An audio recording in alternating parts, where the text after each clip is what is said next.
Sorry, my Spanish is really bad. I'm going to do this in English. Hopefully the translation will come across well. So 15 years ago, I did start a company called HotelPlanner.com. I patented group travel technology. Last year, we did $7 billion in group hotel revenue through the system. This year, we'll do $10 billion. But as you can see right here, we're nowhere near what our goal is. I'm going to present why there's so much more to do. And as you see, I'm calling it the final frontier of online travel. We know the Bookings.coms and we know the Expedias of the world, but you don't necessarily think of going online for group travel. And that was what our company's trying to change. Cornell, named me Innovator of the Year this year because now things are beginning to catch on and they see what a big, big space this is. As you can see the Starship Enterprise right there, I put the 1960s version up there because that's the kind of group travel technology we're using right now, but we can do so much better. So we're going to have a lot of facts and figures here, and I'm going to start with this little simple pie chart to get everybody warmed up. So what we have here is the percentage of German Shepherd dogs versus actual German Shepherds. And this research is Dimitri Martin's. I'm not really sure if these numbers are accurate or not, but at least we're getting the brain warmed up, right? So you guys, if that's not hitting you right now, just take it home, work it over a little bit, you'll get it. So this is the space that we're at right now.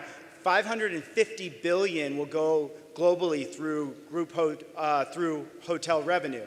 And right now, about 1 out of every 3 rooms is booked into a group block. So we're talking about $150 billion in group hotel revenue annually.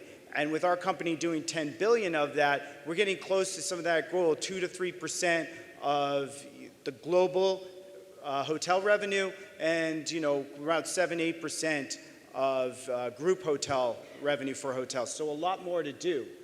As you can see, this is sizable revenue for the industry. So when you break it down on where these groups are going, you can see by the number of rooms at the hotel, the majority of groups are going to large hotels. It makes sense. You think of group and you think of large conference hotels. That's what you're seeing to the right of this chart. 300 plus room hotels, 30% of their revenues are dependent on groups. The smaller the hotel, obviously the less the group revenue. Length of stay, 2.5 nights is your average group stay. That happens to be the same length of stay for your individual travel, the average individual traveler. And group average booking lead time. Now, everybody knows that you would plan a group 6 months, maybe even 2 years in advance. But what this chart's showing is when you actually start to promote your group, what the attendees will actually book the rooms in that window is actually very short. Again, it's right in line with the individual traveler, which 90% of individual travelers will book 30 days prior to arrival. So it's a small window. It's only a month out. So what the industry did before is you're looking at static rates, and most people understand this and know group and individual yielding rates. So you would do a contract, it would have attrition, cancellation clauses, and you'd get your group rate. That would be good up until your cutoff date, 2 weeks before arrival, maybe a week before arrival. Now you're looking at the yield revenue model based on that. 150 rooms sold, as this example, at a $90 rate, transient rate $130. Now you look at scenario B, and we're going to a real-time rate yielding model, which is where we want to take the industry. And you can see that in this example, it's more profitable for hoteliers to go with an instant group rate yield management. And this is where we eliminate the contracting process and just go to instant group rates to say whatever the rate of the day is. Say you saw on Expedia that the individual rate was $90, your group discount would automatically be deducted and you take 20% off of that, and that would be your group rate. So, $78 would be the group rate instantly, just there. None of the pre-contracting static room blocks. So I would be, not the man that I am today if I came up here and just talked all about theories. We have 15% of our revenue right now going through instant group rates. So what the company does is we'll talk to hotels and say, I've got 1,000 groups that are coming into your city that meet your criteria. Give me that discount off of your bar, your best available online rate, and let me just instantly yield it and instantly put out a confirmation that will show up immediately in your property management system, so you don't have to manage separate group inventory. And as you can see on the right here, that's the year-over-year growth we're seeing from this week-over-week growth. We have 600%, year-over-year growth. It's catching on so much we're in the thousands of percent growth right now. It's what the consumers want, because who wants to be responsible for attrition and cancellation policies? This is how big this idea is right now. I hope people are getting a grasp for it. So we'll do over 1 million group requests through the system, and 15% of those groups are booking these rates instead of the traditional group blocks. So this is big. I mean, when you think about it, if you're under 30 right now, 80% of people who are under 30 are booking their hotel rooms online. So everything will be yielded online, and this is about taking that 30% of hotel revenue and making it online friendly and mobile bookable. So what's the pushback? Why, if a hotel can make more money off of the instant rates, as we showed on the yield management model, why are they pushing back? Well, this is one reason. You just look right here and you can see a big part of hotel revenue comes from that attrition and cancellation policies in that contract, but it's not customer friendly. Therefore, I want to argue that it's not long-term sustainable. If you don't use that room because, let's say, the rate happens to be lower through a different channel, so the people in your group don't book that rate, now the hotel's going to penalize you. That's the attrition policy. So you got penalized because you took trust in the hotel and got a rate let's say 6 months in advance, but then when your attendees wanted to book that 30 days in advance, that rate was no longer competitive. You didn't get the bookings you thought, and which, by the way, in the last 10 years, there's another stat to think about.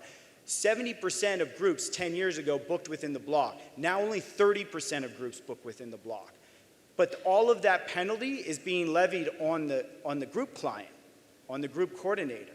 And that's a lot of revenue there for that hotel. That's what that chart shows you. Here's the other problem. We know that the majority of, as I said before, if you're under 30, 80% of the population under 30 is booking their hotel rooms online. Average in Europe and in North America is 40 to 55%.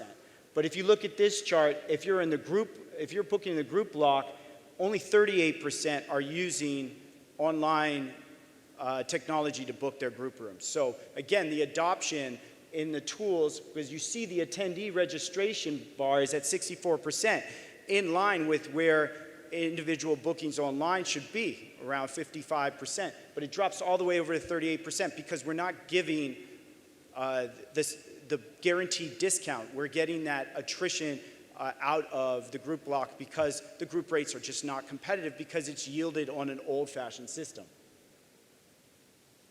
So this goes to show where the majority of adoption to online booking is by region. But you can see the growth curve is going there. So we obviously need to adapt and embrace this new technology, better for consumers, and it's obviously the future.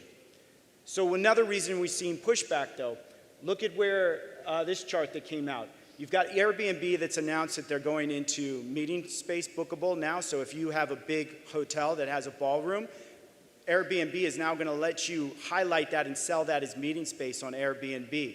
Airbnb has already come out with tools to book apartments and alternative accommodations next to event venues.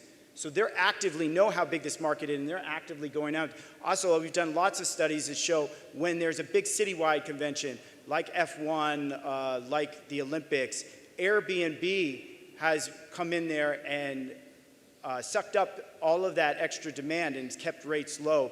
I've quoted in the press lots of times monitoring what the Airbnb effect is, so they see how valuable this market is. Because you may not be an Airbnb customer, but if you see hotel rooms spiking over $600 a night, you instantly become an Airbnb customer. So they know that, and they know that they get that extra demand over big events. So Airbnb's there, you see that growth 31% and they're leading in traffic. Then you got your top guys, Booking.com, Hotels.com, Trivago, HomeAway. All the OTAs, look, they're all up in traffic year over year. But you look at the hotel direct chain websites, they're all down year over year. So there is an incentive to keep group bookings in their domain, which is offline, more than to push all the power onto online, where they're not the most competitive, where you see that consumer traffic is flowing. So there's the main pushbacks, but obviously you see the numbers that I've shared. It's inevitably that we will get there because it's what consumers want, and we know that we give consumers what they want or we disappear, we die like dinosaurs. So that's why, 15 years ago we started this project. I'm a disruptor, or I'm an innovator, or I'm every other word that people have called me, but really I'm just a guy looking just to simplify what shouldn't be a complex problem, but because of the powers that be and the money that's out there, we have to push past that and embrace the technology. And when we do, the world will inevitably be a more fair place for consumers, because obviously the way that it's working right now, as I hope I've proven, is a bit broken. So thank you so much, guys. Thanks for having me.